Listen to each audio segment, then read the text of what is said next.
श्रीमद् भागवत कथा को भगवान श्री हरि का साक्षात स्वरूप मानते हुए परम पूज्य अनंत श्री विभूषित जगत गुरु निम्बार्काचार्य श्री मुकुंद देवाचार्य पीठाधीश्वर श्री राधे श्याम शरण देवाचार्य जी ने भगवान श्री कृष्ण की लीला स्थली श्रीधाम वृंदावन के मिथिला कुंज में विश्व का पहला श्रीमद् भागवत मंदिर बनाने का संकल्प लिया, क्योंकि द्वापर युग में स्वयं भगवान श्री कृष्ण ने कहा है कि कलयुग में श्रीमद् भागवत कथा ही मेरा साक्षात स्वरूप है। जो भी श्रीमद् भागवत कथा का श्रवण करेगा या करवाएगा, उसका कल्याण होना निश्चिंत है।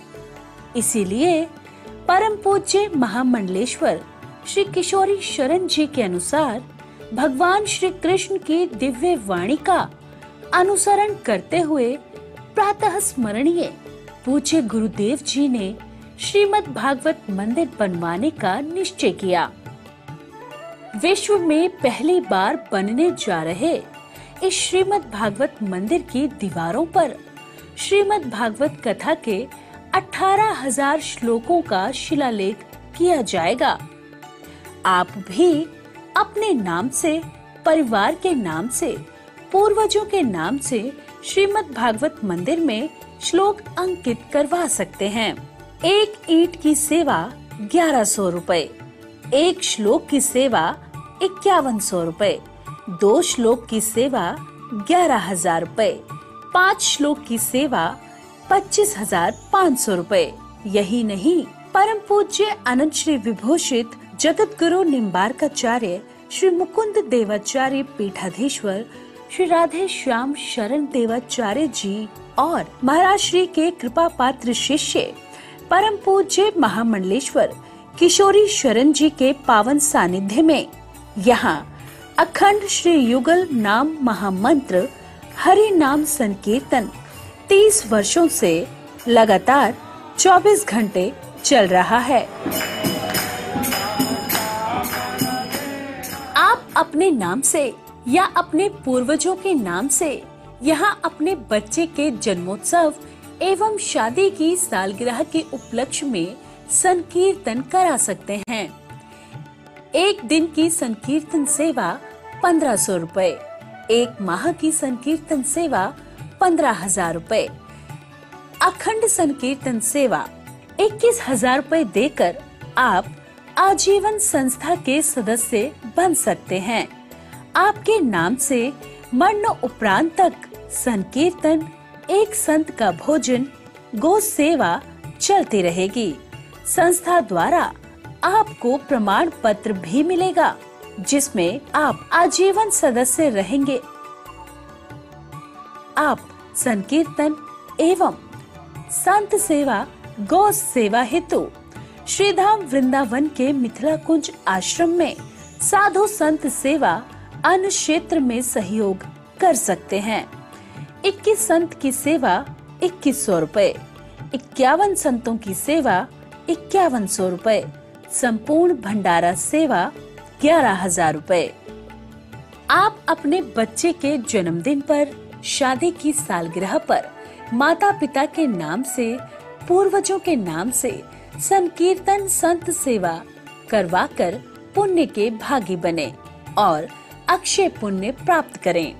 महाराज श्री के इन पावन प्रकल्पों से जुड़ने के लिए हमारे संपर्क सूत्र इस प्रकार हैं: 8979-929-835, 7817-968-196। यदि आप भी महाराज श्री के इन पावन प्रकल्पों से जुड़ना चाहते हैं, तो हमारी अकाउंट डिटेल्स इस प्रकार हैं। Account holder name Mithila Kunj, branch Vrindavan, account number 158505001309, IFSC code ICIC 0001017। तो आप भी महाराज श्री के इन पावन प्रकल्पों से जुड़कर अपनी इच्छा अनुसार दान देकर पुण्य के भागी बन सकते हैं।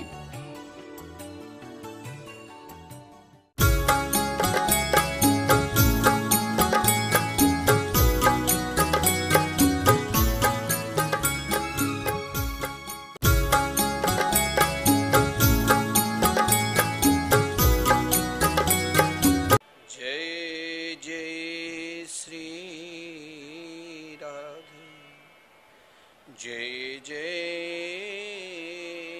श्री राधे। सभी भक्त वृंद जो नित्य के भांति श्री धाम वृंदावन से प्रातः काल के समय में ही देवी सुधा निधि के ऊपर प्रवचन का लाभ ले रहे हैं। आइए हम सब इन देवी पूजन के पावन शुभ अवसर पर हम सब अपने मन को परमात्मा के चरणार बिंद में लगाते हुए सत्संग का लाभ लें। सत्संग क्या है और धर्म क्या है, आज हम विशेषकर धर्म के देवता किसे कहते हैं और धर्म के साक्षात कैसे होता है, धर्म क्या है, इस पर ही हम विशेष आज चर्चा करेंगे। सर्वप्रथम जो भक्त नित्य के भांति श्री धाम वृंदावन में नवरात्रि के पावन शुभ अवसर पर कन्या का भोजन, संत सेवा और श्री धाम वृंदावन में जो निरंतर 24 घंटे लगातार 30 वर्षों से संकीर्तन चल रहे हैं, क्योंकि कहा गया है इस कलिकाल में आप कोई भी साधना करो ना करो वो चलेगा, लेकिन यदि आप भगवान के मंगलमय मधुरमय आनंदमय नाम के शरणागति को स्वीकार नहीं किए हैं तो कदापि नहीं चलेगा। इसीलिए सज्जनों, जो श्री धाम वृंदावन में भगवान के मंगलमय नाम संकीर्तन करा रहे हैं, चाहे आप एक दिन के, जिसने एक दिन का संकीर्तन 1500 दिया है और वो इस नवरात्रि के पावन शुभ अवसर पर 24 घंटे संकीर्तन अपने नाम से, अपने बच्चों के नाम से करा रहे हैं, उसे भी बहुत बहुत धन्यवाद, साधुवाद। जो विश्व में प्रथम बार श्रीमद् भागवत महापुराण के मंदिर श्री धाम वृंदावन में, जिन मंदिर में एक साथ आप संपूर्ण भागवत के 18,000 श्लोक दर्शन करेंगे, जिन भक्त ने एक श्लोक 51 शब्द देकर श्री धाम वृंदावन में श्रीमद् भागवत महापुराण के मंदिर निर्माण हेतु समर्पित किया है, उनको भी बहुत बहुत धन्यवाद, साधुवाद। आइए सर्वप्रथम जो आपका मन का जो भाव है, मन के भाव बड़ा विलक्षण होता है कि जिस मन के भाव को हम बोल सकते हैं कि हमारे हृदय रूपी आकाश की जो श्रेष्ठतम फल है भगवान नाम, प्राणी मात्र भगवान नाम से कैसे जुड़े। जैसे मानो आपका भाव है, किसी ने प्रश्न किया कि साधन और भजन में, जैसे आप आज 9 दिन तक देवी की उपासना की है, कल विजयादशमी है, तो आप इन साधन से आप क्या फल चाहते हो और इससे आपकी क्या कामना है। साधन करने के बाद भी व्यक्ति के अंदर तमोगुण दूर नहीं होता है।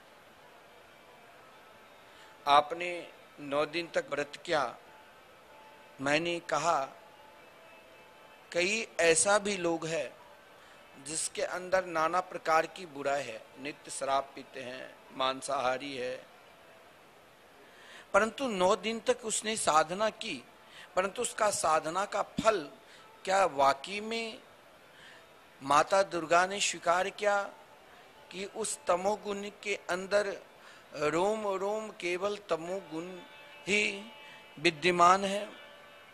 तो उसे दूर करने के लिए क्या कोई साधन है? मान लो आपके हृदय में ये भाव है, ये प्रश्न है कि साधन भजन में आने वाला जो तमोगुण, कभी कभी बड़े बड़े साधन करने से भी तमोगुण आ जाता है। आने वाले तमोगुण कैसे दूर हो, किस प्रकार दूर हो? साधन भजन में आने वाले तमोगुण को हम कैसे दूर करें? देखिए, इसका उत्तर बड़ा सुंदर है, केवल समझने की जरूरत। आपका साधन जो कर रहे हैं, जो भजन कर रहे हैं, और कभी कभी साधन भजन में भी तो तमोगुण आ जाता है, और इस तमोगुण को अगर दूर करना है तो महात्मा लोग कहते हैं जहां प्रेम है वहां ना आलस्य आता है, ना नींद आती है, और न ही विस्मृत होती है। प्रेम में भूल भी नहीं होती है। प्रेम जिससे होता है, रात भर व्यक्ति आदमी उसके लिए जागता है। ये हर व्यक्ति का जीवन का एक अनुभव होता है। मेरा भी एक अनुभव है, जब कभी कोई प्रेमी वर्ष 2 वर्ष 8-10 महीने में एक बार मिल जाते हैं, मिलते थे, तो हम क्या करते हैं, रात भर बैठकर आपस में चर्चा क्या करते हैं। जैसे मानो आपके घर में कोई उत्सव चल रहा है, उन उत्सव में आपको इतना प्रेम हो चुका है जो आप रात्रि भी भूल जाते हैं। जो आप सुबह रात्रि में 9 बजे सोने वाले हो, पूरी रात नाच रहे गा रहे हैं, पता भी नहीं कि रात्रि कैसे निकल गई। जब आप कोई बहुत प्रेमी है, उससे मिलते हैं कि महाराज वर्षों के बाद आए हैं, बातचीत करते करते करते करते कैसे समय निकल जाती है पता भी नहीं चलता है। रात भर महाराज बैठकर आपस में हम लोग चर्चा क्या करते थे, चर्चा करते हैं, भूल जाते स्वयं को। उस समय क्या होता है, नींद बिल्कुल नहीं आती है। अब ध्यान देना, इसका अर्थ यह हुआ कि जब बिना मन का कोई काम करना पड़ता है, तब क्या होता है, नींद आने लग जाती है, तमोगुण उत्पन्न हो जाते हैं, आलस्य आ जाती है। तो आपका जो भाव है कि साधन भजन आने वाले तमोगुण साधन भजन कर रहे हैं और इन साधन भजन में आने वाले तमोगुण को हम कैसे दूर करें, कैसे परमात्मा की प्राप्ति करें, तो उसी पर मैं आपको बता रहा हूं। तो भगवान में प्रेम से अगर कोई प्राणी मन लगाकर उससे एक संबंध जोड़कर उनको ठीक उसी तरह संभालें, कैसे? जिस तरह आप अपने धन को संभालते हो, अपने बेटे को संभालते हो, अपने पति पत्नी को संभालते हो, उस समय बिल्कुल नींद कभी आपको आएगा ही नहीं। नींद और आलस्य भी कहा गया है, नींद और आलस्य और तमोगुण, नोट कर लेना क्या क्या, नींद, आलस्य और तमोगुण, ये तीनों कब आपको अधिक सताने लग जाएगा? जब आपके अंदर प्रेम की कमी होने से ही ये तीनों अधिक सताते हैं। हमारे प्रेम में भी एक भूल है, और वह भूल है कि हमारा प्रेम कहीं मैं कहीं अपने संबंधियों और कहीं अपने संबंधित पदार्थों में ऐसा जुड़ गया है कि वह टस के मस नहीं होता है। ये क्यों नहीं होता है? क्योंकि जब तक अपने में मैं के दायरे का काम होता है, तब तक सज्जनों नींद नहीं आती है। परंतु जब किसी दूसरे का काम होता है जिसमें हमें प्रेम भी नहीं, लेस मात्र भी प्रेम भी नहीं होता है, तब नींद आने लग जाती है। यदि हम माला जाप करते हैं तो एक मन देखकर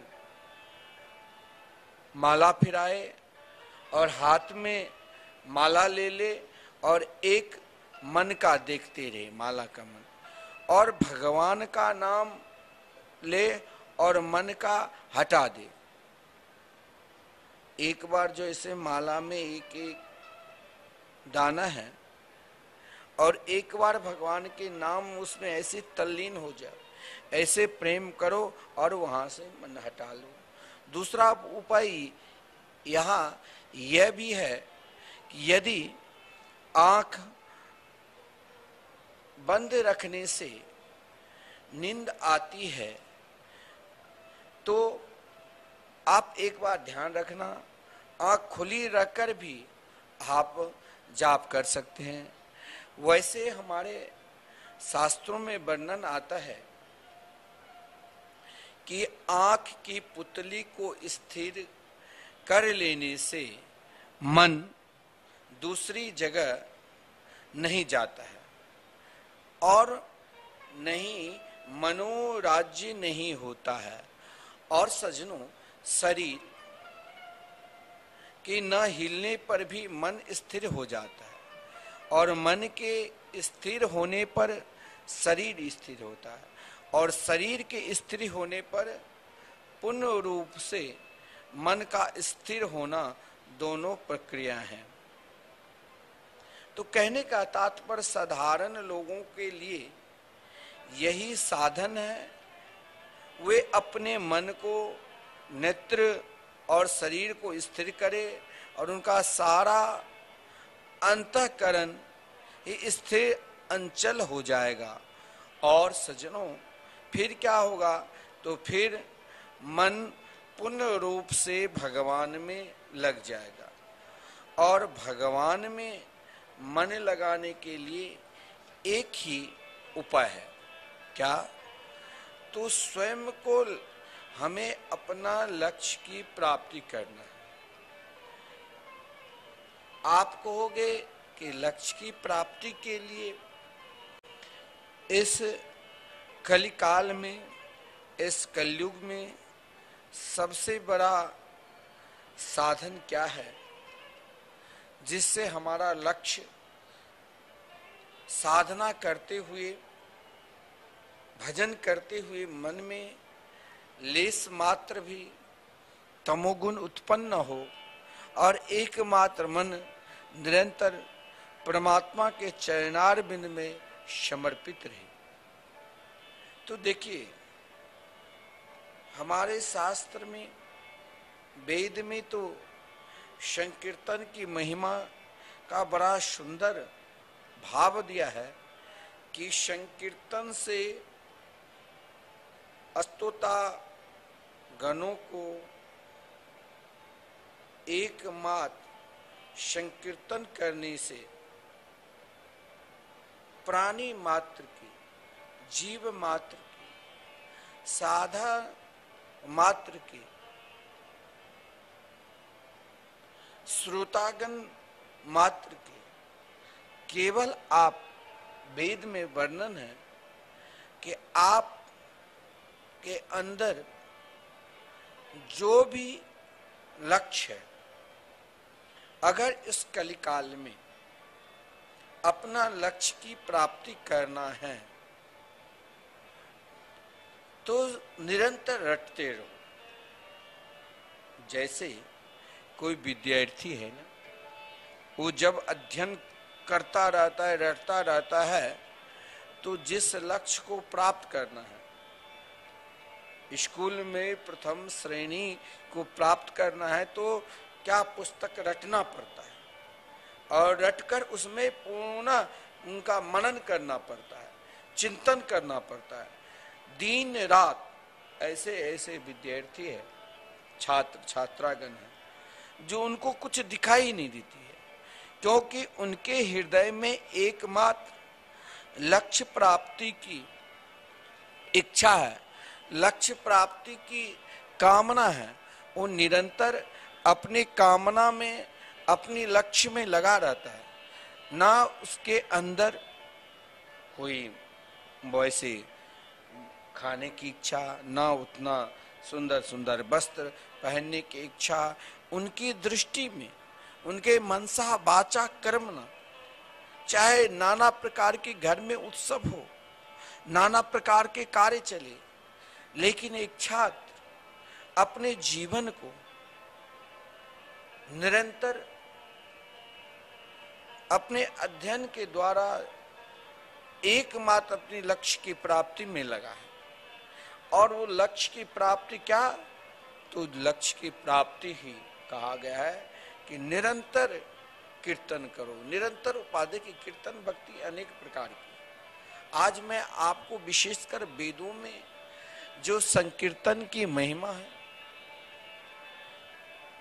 उन महिमा को हम आपको श्रवण करा रहे हैं कि अगर आपके हृदय में भगवत प्राप्ति की साधना है, भगवत प्राप्ति के लक्ष्य है, और आप चाहते हो कि इस युग में रहकर, सीधे युग या घर परिवार में रहकर हमें अपना लक्ष्य की प्राप्ति करना है, चाहे कुछ हो जाए, और आपका मुख्य लक्ष्य है परमात्मा की प्राप्ति करना, और परमात्मा की प्राप्ति करने की लक्ष्य और कामना लेकर ही आप निरंतर आगे बढ़ रहे हैं, तो वेद कहते हैं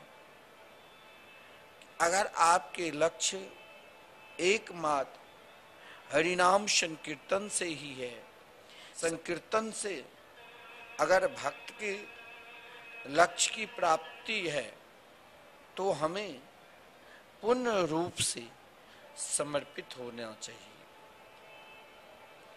क्योंकि कहा गया है श्रुति के चौथे चरण में किस तरह से भक्तगण को भगवान का साक्षात्कार प्राप्त किया, किस तरह से साक्षात्कार प्राप्त किया, यह बड़ा सुंदर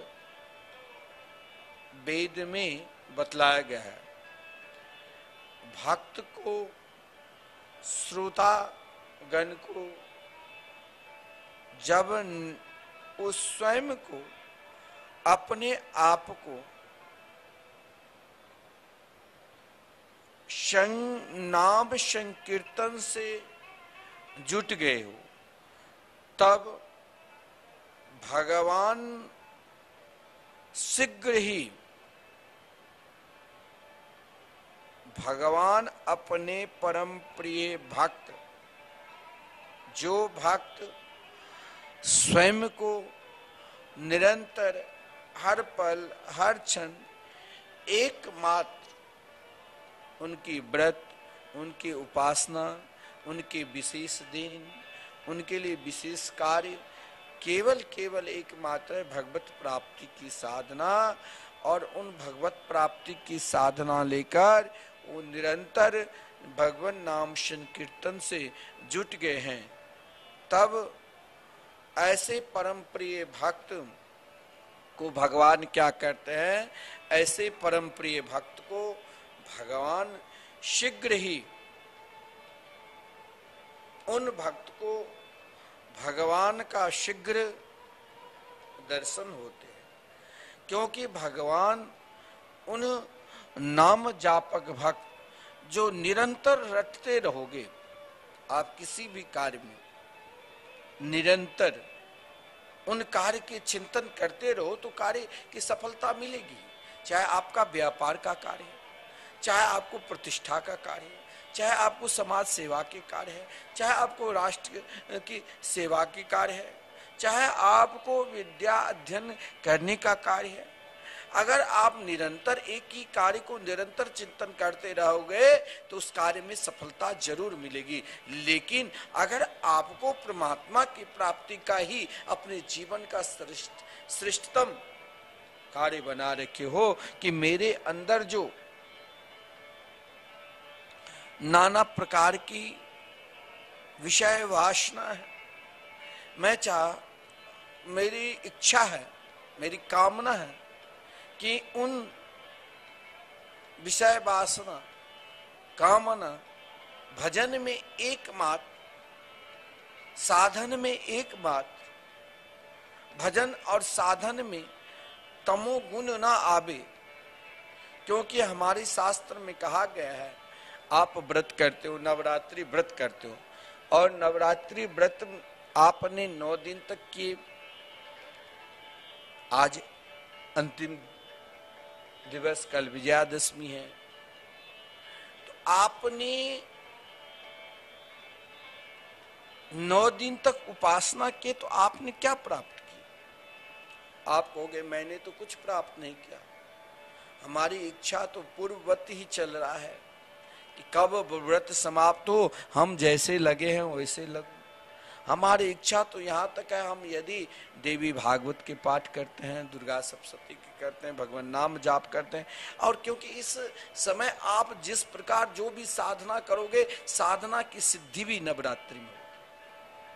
और विशेषकर तो कहा गया अष्टमी नवमी रात्रि में तो संपूर्ण साधना की सिद्धि प्राप्ति के लिए, क्योंकि इन 2 दिन ऐसा महत्वपूर्ण दिन माना गया है कि इन दिन हम जो भी कार्य करते हैं, अधर्म पूर्वक करेंगे तो उसमें भी सफलता मिलेगी, अधर्म करोगे तो 10,000 गुना उसका फल, और धर्म करोगे तो उनका भी वही बराबर फल है, क्योंकि धर्म और अधर्म बराबर चलते। अधर्म भगवान विराट पुरुष भगवान के पीठ के से निकले हैं और धर्म आगे से।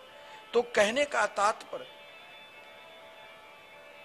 साधना करने के बाद भी आपके अंदर तमोगुण है, तो आप निरंतर रटो, रटने से ही वो तमोगुण की निवृत्ति होगी। और उसे रटने से आपको तमोगुण की निवृत्ति होगी। तो आपको क्या करना है? निरंतर इस कलिकाल में जो सर्वश्रेष्ठ साधना है भगवान नाम संकीर्तन, स्वयं को नाम कीर्तन से आप जुट गए, तब भगवान शीघ्र आप पे प्रसन्न हो जाते हैं। जैसे मैं आपको कह रहा हूं, आप इन सुंदर मुहूर्त में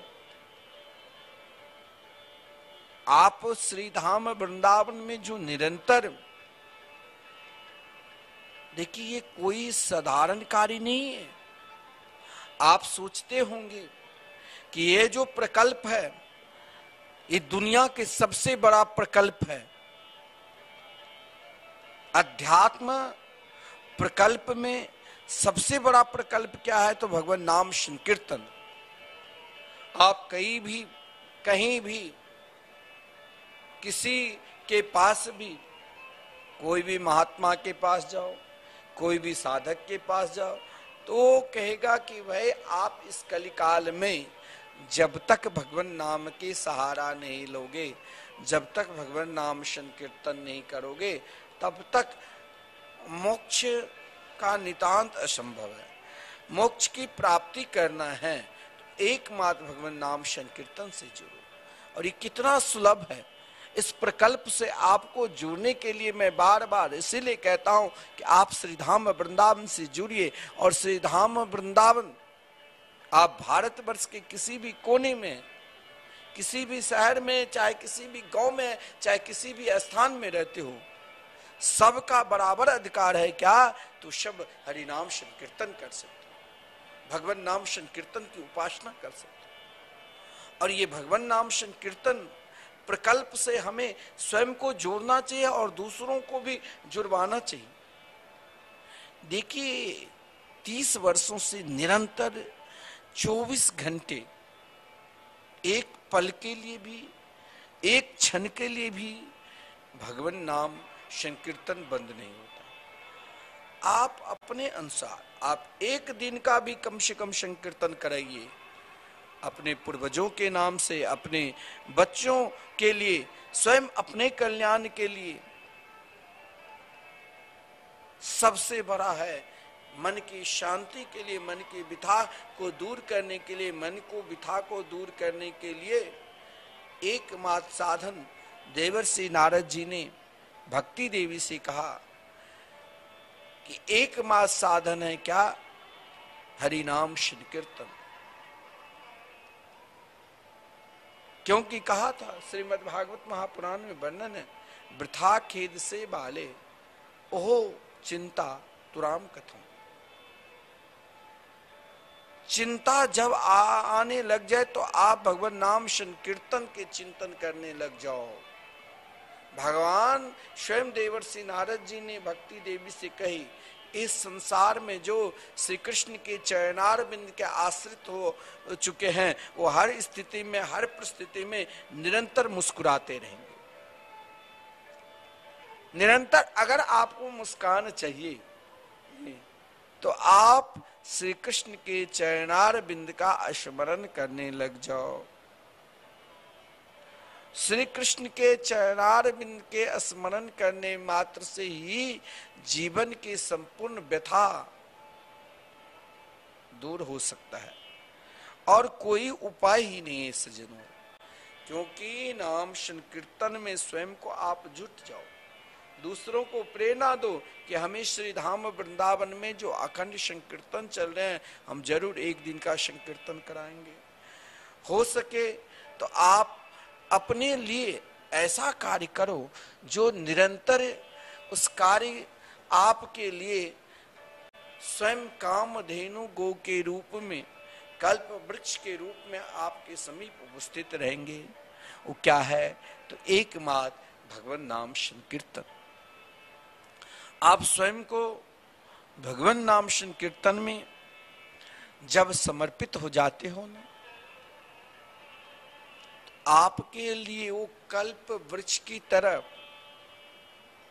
कार्य करेंगे। जो भी आपकी इच्छा हो, धर्मार्थ काम मोक्षाख्याम या इच्छेत श्रेय आत्मन एकमेवा हरिस्तत्र कारणम पाद सेवनम।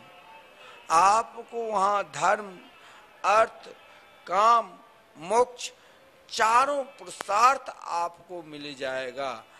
केवल आपको स्वयं को समर्पित होना पड़ेगा। और स्वयं को समर्पित होने का सबसे बड़ा उपाय है कि साधन में, भजन में आपको कभी भी तमोगुण न सतावे। इसके लिए एकमात्र भगवान नाम शुद्ध कीर्तन में स्वयं को जुट जाओ। और आपने संकीर्तन में जुट गए तो भगवान शीघ्र ही आप पर प्रसन्न होंगे, क्योंकि भगवान को सबसे जल्दी प्रसन्न करना है। तो मैं आपको उपाय बता दूं, सब चाहते हैं ना। आप लोग जो नित्य कथा श्रवण कर रहे हैं, सत्संग का लाभ ले रहे हैं, ऐसा कोई प्राणी है जो नहीं चाहते? भक्त भी और अभक्त भी। अभक्त भी कहेंगे हमें भगवान मिल जाए तो मैं बहुत कुछ मांग लूंगा। सब चाहते हैं। भक्त कहते हैं हमें भगवान मिल जाए तो हम कहेंगे हमें कुछ नहीं चाहिए, हमें तो केवल आप चाहिए। सबको भगवान चाहिए। लेकिन मैं आपको बता देता हूं, भगवान से जल्दी मिलना है, कन्हैया से जल्दी मिलना है, तो उसके लिए एक सुलभ और सरल उपाय मैं बता देता हूं। इस सुलभ और सरल उपाय करने मात्र से ही आपको एक दिन श्री बांके बिहारी जी के दर्शन होंगे। और क्या है उपाय? हरि नाम संकीर्तन, महामंत्र संकीर्तन। और जो भी प्राणी नाम संकीर्तन में जुट गए हैं, उन प्राणी को भगवान शीघ्र दर्शन देते हैं। देखिए, ध्रुव जी ने 6 महीने तक साधना की, तो ध्रुव जी निरंतर केवल एकमात्र 24 घंटे अहर्निशम, जैसे यहाँ 24 घंटे अहर्निशम नाम संकीर्तन चल रहे हैं। आप श्री धाम वृंदावन में आओगे तो आपके कान में परिक्रमा में प्रवेश करते ही, अटल वन में प्रवेश करोगे तो आपको मिथिला कुंज के प्रांगण में, कई लोग सामने धर्मशाला है, ठहरते कहते हैं कि यहाँ ठहरकर मन में बहुत बड़ी शांति। कौन सी शांति? तो यहाँ सामने जो मंदिर है श्री राधा मोहन बिहारी मंदिर, जहाँ निरंतर 24 घंटे संकीर्तन चलते हैं, मन गदगद हो जाता है। यहाँ निरंतर सत्संग भवन में कथा, विश्व के बड़े बड़े वक्ताओं के द्वारा कथा होती रहती है, और वक्ता भी प्रसन्न रहते हैं। क्यों? क्योंकि निरंतर उनके कान में भगवान नाम संकीर्तन चलते रहते हैं। आप स्वयं को कोई भी साधना करो, कोई भी व्रत करो, कोई भी उपासना करो, व्रत उपासना साधना करो ना करो, तो भी आपके व्रत उपासना और साधना से आपका कल्याण होगा ही। उस व्रत उपासना साधना से यदि अपना कल्याण चाहते हो, उसका फल चाहते हो, तो एकमात्र भगवान नाम संकीर्तन से जुट जाओ। ये मैं नहीं कहता हूं, ये वेदों में भी संकीर्तन की महिमा का वर्णन है कि नाम संकीर्तन करने मात्र से ही, सजनों, केवल नाम संकीर्तन करने मात्र से ही आपको शीघ्राति शीघ्र परमात्मा के दर्शन हो जाएंगे। लेकिन जुटे रहो, अपने आप को आप जुट गए, तब भगवान शीघ्र आपके ऊपर महाराज प्रसन्न होकर दर्शन देंगे। और दर्शन ही नहीं, नाम संकीर्तन करने वाले भक्त को और करवाने वाले भक्त को भगवान दर्शन नहीं देते हैं, बल्कि दर्शन करने के लिए आते हैं कि मेरे ऐसे परम प्रिय भक्त है, जो मेरे लिए सबसे प्रिय जो भगवान नाम संकीर्तन है। क्योंकि भगवान भी अपनी नाम की महिमा नहीं गा पाते हैं, क्योंकि नाम की महिमा इतना अपार है, संकीर्तन की महिमा इतना अपार है, जो भगवान स्वयं कहते हैं मुझसे भी श्रेष्ठ मेरे मंगलमय नाम है। और जो भगवान नाम संकीर्तन को आश्रय प्राप्त कर लिया, निरंतर जाप करते हैं और उनकी इच्छा और उनकी कामना एकमात्र है परमात्मा की प्राप्ति, ऐसे परम प्रिय भक्त को भगवान दर्शन देने के लिए नहीं बल्कि दर्शन करने के लिए आते हैं। स्वयं श्रीमद् भागवत महापुराण में लिखा है कि ध्रुव जी को दर्शन देने के लिए नहीं बल्कि ध्रुव जी को दर्शन करने के लिए भगवान आए थे। मधुर वनम दृक्षयागत। तो कहने के तात्पर्य आप स्वयं को अपने आप नाम संकीर्तन से अगर जुट गए हैं तो भगवान उन परम प्रिय भक्त को शीघ्र दर्शन देते हैं और शीघ्र भगवान उनके ऊपर प्रसन्न हो गए हैं। क्योंकि दुर्लभ दर्शन देकर भगवान उस परम प्रिय भक्त को कहते हैं जो चाहिए आप हमसे मांगो। जिस प्रकार आपकी इच्छा है, जिस प्रकार आपकी कामना है। देखिए श्रोतागण, सौंदर्य सिंधु के सौंदर्य छटाकार रस को पान करना है, एकमात्र उनके मंगल में नाम का आश्रय ले। देखिए नाम संकीर्तन आपको क्या करेंगे, भीतर परमात्मा अपनी दिव्याति दिव्य रूप माधुरी को समावेश करा देंगे। केवल आप भगवान के मंगल में नाम संकीर्तन के आश्रित हो जाते हैं, क्योंकि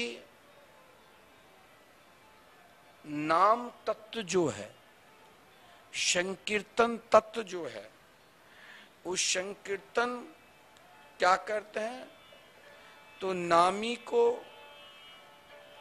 खींच लाता है। संकीर्तन तत्व में वो विशेषता है जो नामी को खींच लेते हैं और नामी को खींचकर क्या करते हैं तो अपने गोद में बिठा देते हैं। अपने गोद में, जैसे भगवान ने नाम में वो विशेषता है कि नाम नामी को खींच लाता है। प्रहलाद जी को भगवान नरसिंह ने,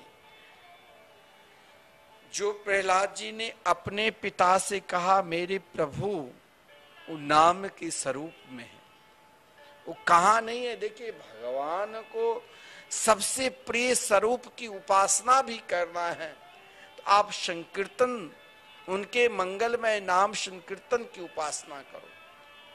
चाहे आप किसी भी अवस्था में हो, चाहे आप कहीं भी रहते हो, चाहे आप कुछ भी करते हो, खाते पीते सोते जागते उठते बैठते, हर स्थिति में अगर आपका पुकार है तो भगवान वहां आकर आपको दर्शन देंगे। प्रहलाद जी ने तो केवल अपने पिता से यही कहा था मेरे प्रभु सर्वत्व है, और हिरण्यकश्यपु ने कहा तो क्या इस खंबे में, बोले अगर आप ढूंढना चाहते हो तो यहां भी मिल जाए। भगवान नाम संकीर्तन के व्रत आप कहीं भी कर सकते हो, किसी भी स्थिति में कर सकते हो, किसी भी परिस्थिति में ले सकते हो, क्योंकि नाम निरंतर नामी को खींच लाता है।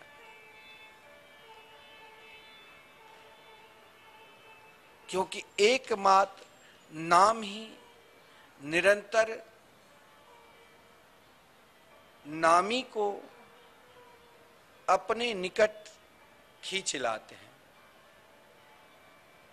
शास्त्रों में, वेदों में यहां तक कहा गया है जब आपको नाम तत्व को अपने हृदयाकाश में बैठा लिए हैं तो इसका सर्वोपरि सर्वश्रेष्ठ पहचान क्या है, जो नामी को खींच लाते हैं। तो वेदों में संकीर्तन स्वरूप की जो महिमा दिया गया है, उन महिमा में एक बात कहा कि सर्वप्रथम उसका पहचान हमें करना कि हम सही में भगवान के हैं कि नहीं। उसका पहचान क्या है? तो तृणादपि सुनीचेन तयोरीव सही सुनना अमानिना मान देना कीर्तनीया सदा हरि। देखिए, सबसे बड़ा पतन किसका होता है? जिसके अंदर अपने आप को बड़ेपन का अभिमान है। बड़ापन का अभिमान सबसे अधिक किसके अंदर था? तो रावण के अंदर, हिरण्यकश्यपु के अंदर। लेकिन वेद में जो संकीर्तन महिमा का प्रभाव दिखाया गया है, यहां तो यह कहा गया है कि वही रावण के भाई तो विभीषण भी थे और वही हिरण्यकश्यपु के पुत्र प्रहलाद भी थे। क्या रावण का प्रभाव विभीषण पर पड़ा और क्या हिरण्यकश्यपु के प्रभाव प्रहलाद पर पड़ा? बिल्कुल नहीं। क्यों?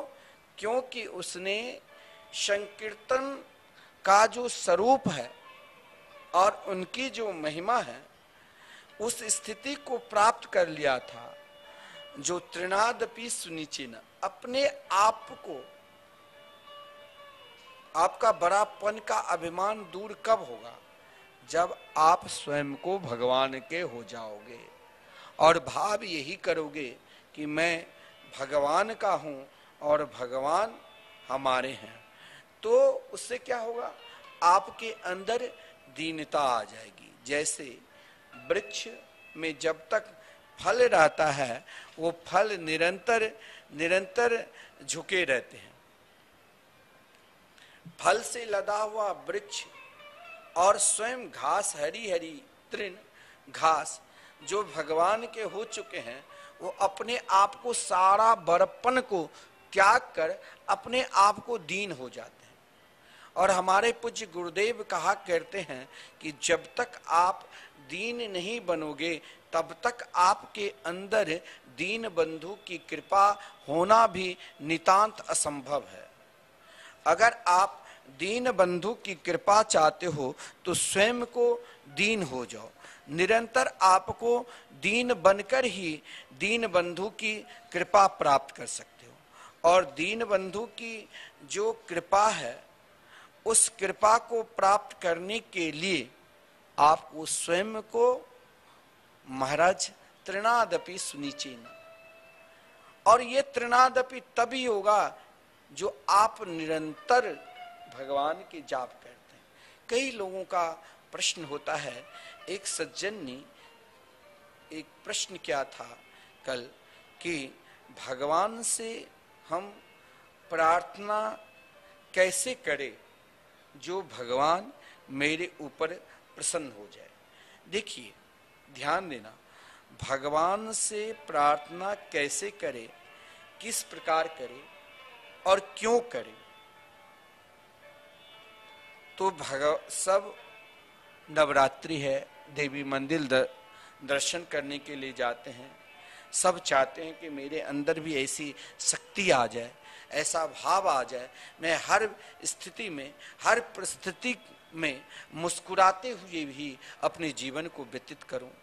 लेकिन इसके लिए मुझे परमात्मा से प्रार्थना करनी है। और प्रार्थना तो प्राय रोज करते हैं, सब करते हैं कि ओम जय जगदीश हरे, तेरा तुझको अर्पण क्या लागे मेरा।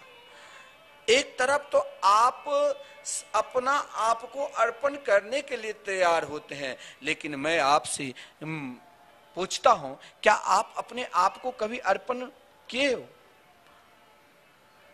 आपका जो प्रश्न है कि भगवान से प्रार्थना कैसे करे, तो क्या आप अपने आप को अर्पण किए हैं? अरे महाराज, आज तो अर्पण भी करते हैं, अगर मंदिर में भी आप कुछ चढ़ाते हैं तो ले जाते हैं क्या? जो घर में कोई नहीं खाएगा, सड़ा हुआ फल किसको देना है? तो मंदिर में चढ़ाना। अब आपको पंडित जी को देना है या भगवान को चढ़ाना है या स्वयं को आपको अपने आप को ठगना है, वो तो आप जाने।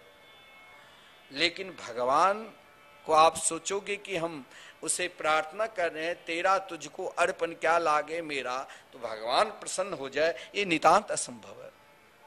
अरे अर्पण तो राजा बलि ने अपना सर्वस्व कर दिया था। ऐसा नहीं है जो राजा बलि कुछ रखा था, लेकिन जब भगवान ने 3 कदम पृथ्वी का संकल्प लिया था और राजा बलि ने सोचा मैंने तो परमात्मा को आज सर्वस्व दे दिया, जो एक नन्हे से छोटे से बालक के रूप में, और जब चरण छुए तो विराट रूप धारण कर, जिसने अपने एक ही पैर से संपूर्ण पृथ्वी लोक को नाप लिया था और अपनी भुजाओं से 10 दिशाओं को नाप लिया था, दूसरे कदम में ब्रह्मलोक तक भी नाप लिया था और सीधे 2 टुक आदेश दिया जामवंत को कि जाओ अब धरातल में घोषणा कर दो कि राजा बलि की राज नहीं। और गरुड़ जी से कहा इसने असत्य बोला, इसे हथकड़ी और बेड़ियां लगाओ। अब आप कहोगे कि हमने तो अर्पण कर दिया। अगर आप अर्पण किए हैं तो भगवान आपके ऊपर प्रसन्न क्यों नहीं हुए? राजा बलि के ऊपर तो भगवान को प्रसन्नता होना चाहिए। और नवदा भक्ति के आचार्य जो राजा बलि को भगवान ने बनाया, लेकिन भगवान ने ये 2 आदेश बड़ा विकट दिया। कोई पत्र पुष्प फल अगर समर्पित कर देते हैं तो भगवान अपने आप हो जाते हैं, और जिसने सर्वस्व समर्पित किया उसके पुरस्कार के रूप में यही मिलना चाहिए। बोले अर्पण, तेरा तुझको अर्पण क्या लागे मेरा, ये केवल कहने और प्रार्थना करने की जरूरत नहीं, अर्पण करना पड़ेगा। और सबसे बड़ा अर्पण और सबसे अधिक जल्दी भगवान को यदि आप प्रसन्न करना चाहते हो, तो एक अर्पण जिस दिन आपने कर दिया उसी दिन आपको परमात्मा का दर्शन होगा। इन नवरात्रि में आप जो देवी के पूजन किए हैं, और देवी के एक पूजन आप जरूर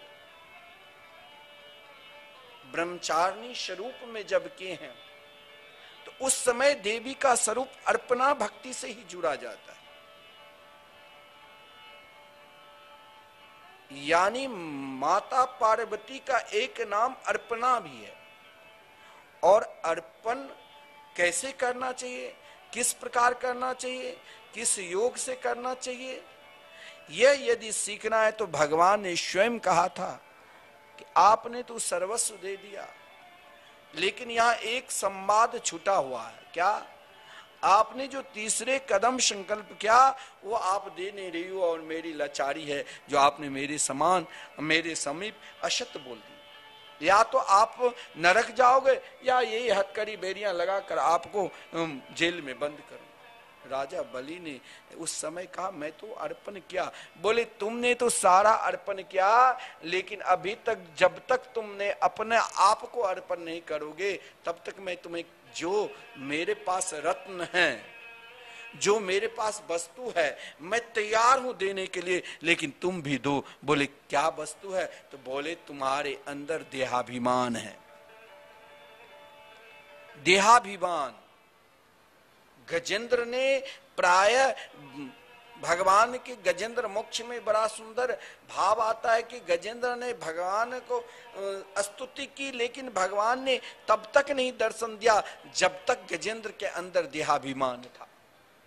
और एक ही श्लोक में कहा सुनता सरस्यो रुबलेन गृहीत आर्तो दृष्टा गरुत मति हरिखा उवात चक्रम उत्क्षिप्य सांबुजकरम गिरिमाह कृष्णा नारायणा खेल गुरु भगवन नमस्ते।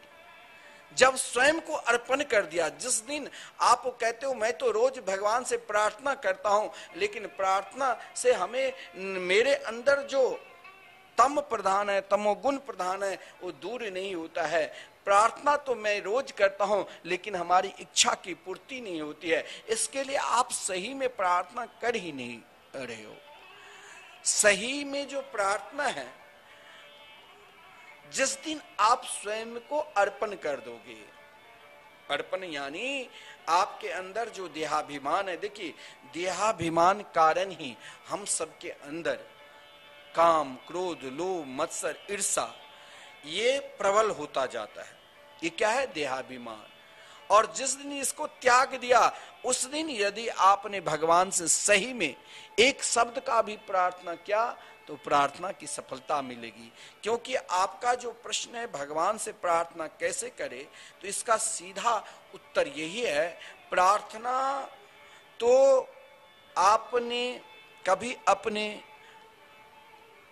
माँ बाप से भी करनी पड़ती है, कभी अपने दादा दादी से भी करनी पड़ती है, कभी अपने पति पत्नी से भी करनी पड़ती है। बस जैसी प्रार्थना आप अपने माता पिता को, अपने दादा दादी को, पति पत्नी से प्रार्थना करते हैं, बस उसी प्रकार, उसी लगन के साथ सीधी भाषा में आपको बता रहा हूं, आप जिस प्रकार जैसे प्रार्थना अपने घर में करते हो, वैसे ही प्रार्थना यदि आप भगवान से हम सबको करनी चाहिए। देखिए प्रार्थना का अर्थ बड़ा विलक्षण है, प्रार्थना का स्वरूप भी बड़ा विलक्षण बताया गया है कि हमें स्वयं को, अपने आप को परमात्मा के चरणार बिंद में पूर्ण रूप से अर्पित करना। और पूर्ण रूप से अर्पित क्या है? देहाभिमान को त्यागना है। और देहाभिमान को त्यागने के लिए एकमात्र साधन है क्या? भगवान नाम संकीर्तन।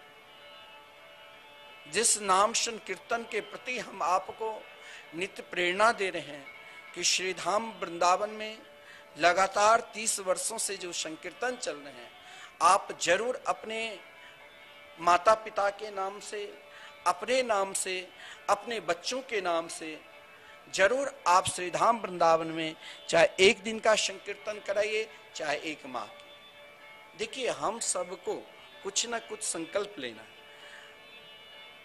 अब आप 6 तारीख से यही सत्संग रात्रि 8:30 बजे से आप लाभ लोगे। और इस बार कार्तिक मास में आपको नित्य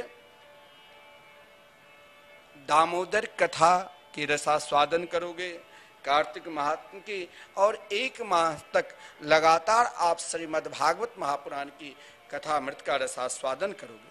कार्तिक मास में हमें स्वयं कहा गया है सबसे बड़ा पुण्य है दीपदान।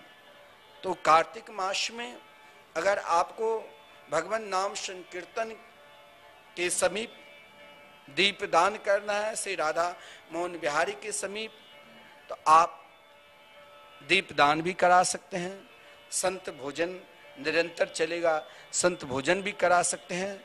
और जो भी कोई संस्था से जुड़ना चाहते हैं, श्रीधाम वृंदावन से जुड़ना चाहते हैं, वो जरूर जो हमारे टीवी स्क्रीन पे संस्था के नंबर चल रहा है उससे आप संपर्क करके आप जरूर श्रीधाम वृंदावन से, यदि आप ब्रजवास करना चाहते हो, वृंदावन वनवास करना चाहते हो, तो आपकी रहने की व्यवस्था, आपकी भोजन की व्यवस्था निःशुल्क संस्था में उपलब्ध रहेगा। केवल आपको भगवान नाम संकीर्तन से जुड़ना होगा। आप निरंतर अपने लिए, अपने बच्चों के लिए, अपने परिवार के लिए भगवान नाम संकीर्तन जो श्रीधाम वृंदावन में चल रहे हैं, आप लगातार संकीर्तन कराइए और दूसरों को भी प्रेरणा दीजिए, क्योंकि एकमात्र भगवान नाम संकीर्तन ही संपूर्ण पूजा के सारे तत्व है, संपूर्ण साधना के सारे तत्व है। श्री वृंदावन बिहारी।